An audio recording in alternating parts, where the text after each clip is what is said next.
भाई जो गुरु बचन पे डट गे, कट गे फंद 84 के। ऋषभ देव जी ओम नाम का जाप ओंकार बोलकर करते थे, उसी को वर्तमान में अपभ्रंश करके अणोकार मंत्र जैनी कहते हैं।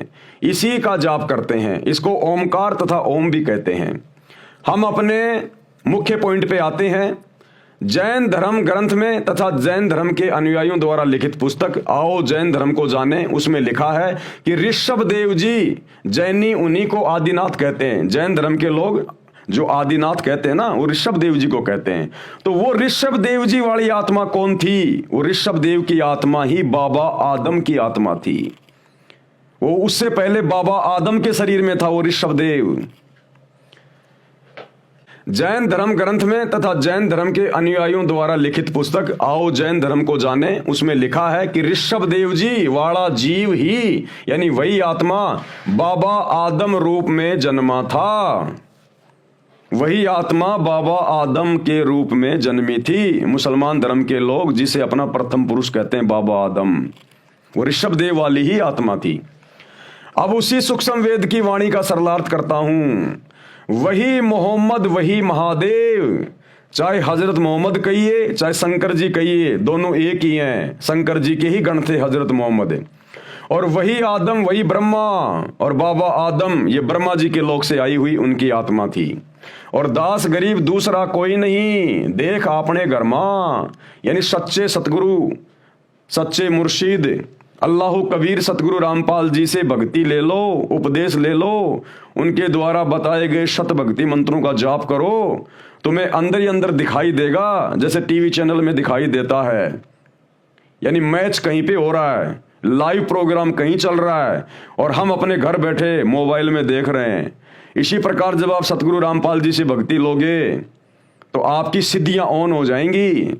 आप लोगों को अपने शरीर में दिखाई देने लगेगा सारा सब कुछ, कौन किसकी आत्मा है, कहां से आया कहां से गया है।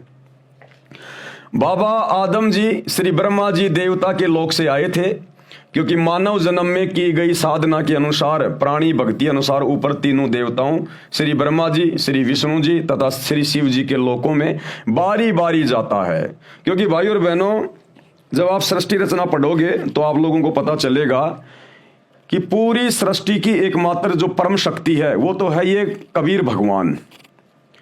उसके बाद इस शैतान ने, इस काल ने उस कबीर भगवान के सतलोक में एक बहुत बड़ी गलती कर दी, और इसकी गलती में हमने भी सहयोग दे दिया। हम जितने भी आत्माएं हैं यहाँ, चाहे किसी भी धर्म की हो, चाहे ये पशु हो पक्षी हो, इन शरीरों में जितनी भी आत्मा, जितनी भी रूहें हैं, इन सब ने सतलोक में काल को सहमति व्यक्त कर दी।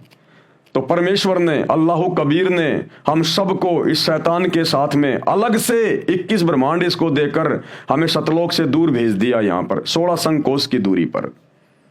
अब इस शैतान ने क्या किया, इसने अपनी पत्नी दुर्गा के साथ में शारीरिक संबंध बनाए और 3 बेटे उत्पन्न किए, ब्रह्मा विष्णु महेश।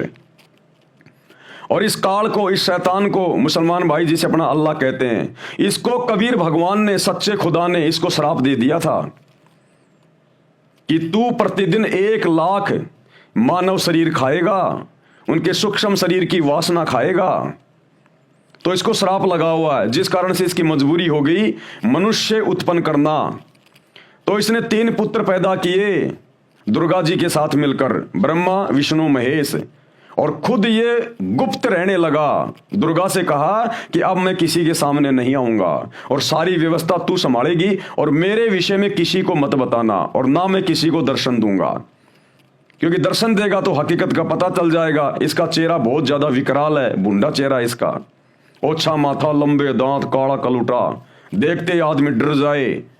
जैसे महाभारत के युद्ध में इसने अर्जुन को दर्शन दिए थे, विराट रूप दिखाया था, उसका कलेजा फट गया था कि ये भगवान अपना ये विराट रूप समेट लो, नहीं तो मेरा कलेजा फट जाएगा।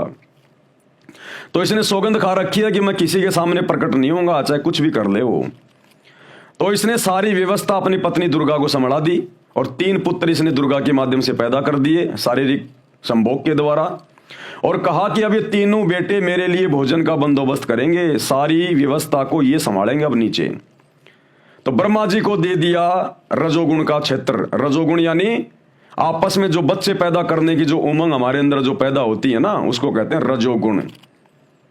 तो रजोगुण के प्रभाव से यहां पर स्त्री और पुरुष आपस में शादियां करते हैं, बच्चे पैदा करते हैं। उनके पालन पोषण की जिम्मेदारी दे दी विष्णु जी को, ये है शतोगुण।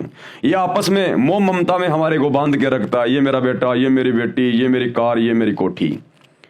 और अंत में मारने पीटने की जिम्मेदारी दे दी शंकर जी को कि शंकर बेटा तू इनको किसी भी तरह से, चाहे बीमारी से, चाहे एक्सीडेंट से, चाहे लड़ाई झगड़े से, इनको मार मार के तू मेरे पास में भेज, मुझे प्रतिदिन 1 लाख मुझे खाने पड़ते हैं। तो इस शैतान ने, इस काल ने इस प्रकार से अपने तीनों बेटों को ये ड्यूटी दे रखी है। और शैतान के प्रभाव से, काल के प्रभाव से ये तीनों देवता हमारे को यहां पर बांध के रखे हुए हैं। और हम जीव इस काल के जाल से बाहर ना निकल जाएं, इसलिए इसने हमारे को भटका दिया, अलग अलग धर्मों में बांट दिया, ताकि आपस में लड़ते रहें, झगड़ते रहें, मरते रहें और मेरा भोजन मेरे पास में आता रहे।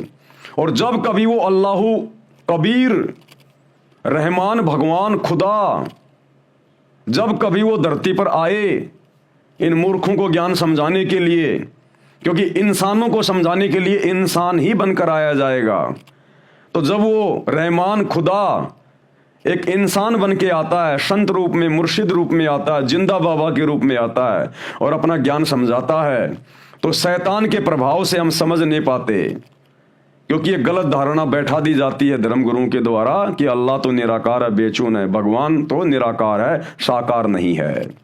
तो जिस कारण से थोड़ी सी कठिनाइयां आती हैं। तो ब्रह्मा विष्णु महेश के माध्यम से ही यहां पर ये अवतार भेजे जाते हैं, पैगंबर भेजे जाते हैं। जैसे त्रेता में श्री रामचंद्र जी आप और हमको भक्ति मार्ग से भटकाने के लिए काल की प्रेरणा से, शैतान की प्रेरणा से और विष्णु जी के द्वारा उसको यहां भेजा गया। यानी विष्णु ही स्वयं श्री रामचंद्र थे और उल्टी भक्ति साधना दे के चला गया, अपने आप में भगवान बन के चला गया। आज पूरी दुनिया उसकी मूर्तियां पूज रही है, लेना एक देना दो। तो ये अवतार फिर इस काल के द्वारा, शैतान के द्वारा भेजे जाते हैं। इसी प्रकार द्वापर में श्री कृष्ण जी विष्णु जी के अवतार थे। ईसा मसीह जी वो श्री विष्णु जी के लोक से आए थे, अलग से एक धर्म बना गए, पंथ बना गए, सबको उल्टी साधना पे लगा गए। बाबा आदम उसी शैतान की प्रेरणा से, काल की प्रेरणा से ब्रह्मा जी के लोक से भेजे गए थे, वो ब्रह्मा जी के अवतार थे। हजरत मोहम्मद ये श्री शंकर जी के लोक से आए थे, शंकर जी के गण थे, ये शंकर जी के अवतार थे।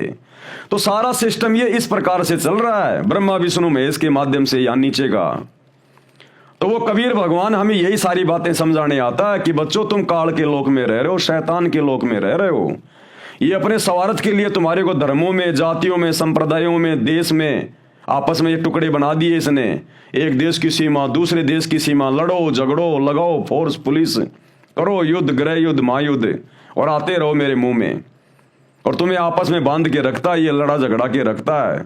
तुम्हें इतना बिजी कर दिया ताकि तुम मेरी बातों को ना सुन सको, और जब मैं कभी धरती पर आऊं तो तुम मेरे से वाद विवाद करो कि भगवान तो निराकार है, तू काहे का भगवान है, तू काहे का परमात्मा है। इसलिए वो कबीर भगवान यहां पर हम इंसानों को समझाने के लिए इंसान की तरह बन के आता है, क्योंकि वो हमारा बाप है, हमारा पिता है, उसको दर्द है, उसको तकलीफ है, शैतान को तकलीफ नहीं है। तो वर्तमान में वो हमारा बाप, सभी धर्मों का बाप, वो अल्लाह, वो पिता, वो खुदा सतगुरु रामपाल जी के रूप में धरती पर प्रकट है। भाई और बहनों थोड़ा ठंडे दिमाग से विचार करो, नहीं तो एक बार ये शरीर छूट गया ना, फिर ये 84 लाख योनियों में डाल देगा, गधा कुत्ता बना देगा। फिर गधे कुत्ते को नहीं पता कौन अल्लाह है, कौन राम है, क्या भक्ति है, क्या भगवान है, कष्ट भोगो फिर। तो सत्संग सुनो और ये धर्म और जातियों की जंजीरों से जिसमें आप और हमारे को शैतान ने, काल ने जकड़ रखा है, इनको तोड़ो, इससे बाहर निकलो। सतगुरु रामपाल जी ये नहीं कहते कि तुम मेरे से नाम लेके तुम लोग अपना मुसलमान धर्म छोड़ दो, हिंदू धर्म छोड़ दो, नहीं। वो कहते तुम अपने धर्म में रहो, अपने घर में रहो, अपना काम धंधा करो, अपने बच्चों के साथ रहो, लेकिन भक्ति वो करो जो मैं तुम्हें दे रहा हूं, ताकि मरने के बाद में तुम्हारी सदगति हो, गधे कुत्ते बनने से तुम बच जाओ। और ये बुराइयां छोड़ दो जो बुराइयां शैतान ने लगा रखी हैं। ये जीव हत्या करना, मांस खाना, शराब पीना, चोरी करना, झूठ बोलना, व्यभिचार करना, ये बुराइयां हैं, ये काल का भोजन है।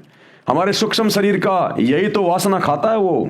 जो पूरे जीवन में हम उल्टे सीधे कुकर्म करते हैं, खट्टा मीठा आहार करते हैं, मांस खाते हैं, शराब पीते हैं, नशा करते हैं, इस शरीर के अंदर एक सूक्ष्म शरीर है, उसमें ये वासना जमा हो जाती है, उसको मन खाता है। तो शरीर छूटने के बाद में ये ऊपर का जो शरीर है, स्थूल शरीर, हाड़ मांस का, इसको तो यहीं पे जला दिया जाएगा, दफना दिया जाएगा।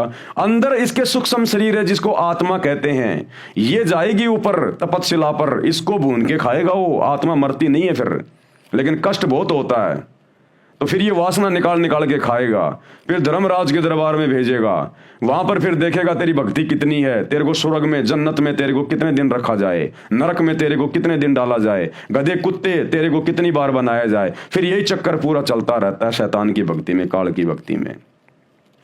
तो इस महाचक्कर से, कुचक्कर से निकालने के लिए वो अल्लाह कबीर, इबादत कबीरा, जिसका हर धर्म के हर धर्म ग्रंथों में जिक्र है, आज उसी पे तो वीडियो बन रहा है, वो आता है यहाँ पर संत रूप में और हमें आकर ज्ञान देता है, हम तक ये संदेश पहुंचाता है। अन्यथा सतगुरु रामपाल जी को क्या पड़ी मेरे भाई, ये इतनी मोटी मोटी पुस्तकें मुसलमान धर्म के लोगों को समझाने के लिए, हिंदू धर्म के लोगों को समझाने के लिए 30 साल से सत्संग कर रहे हैं दिन रात एक करके, क्योंकि वो हमारा पिता है सभी धर्मों का।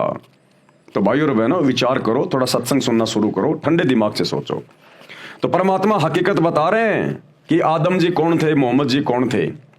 बाबा आदम श्री ब्रह्मा जी देवता के लोक से आए थे, क्योंकि मानव जन्म में की गई साधना के अनुसार, प्राणी भक्ति अनुसार ऊपर तीनों देवताओं श्री ब्रह्मा जी, श्री विष्णु जी तथा श्री शिव जी के लोकों में बारी बारी जाता है। अपने पुण्य क्षीण होने पर, यानी खत्म होने पर, दोबारा से पृथ्वी पर संस्कारवश जन्म लेता है।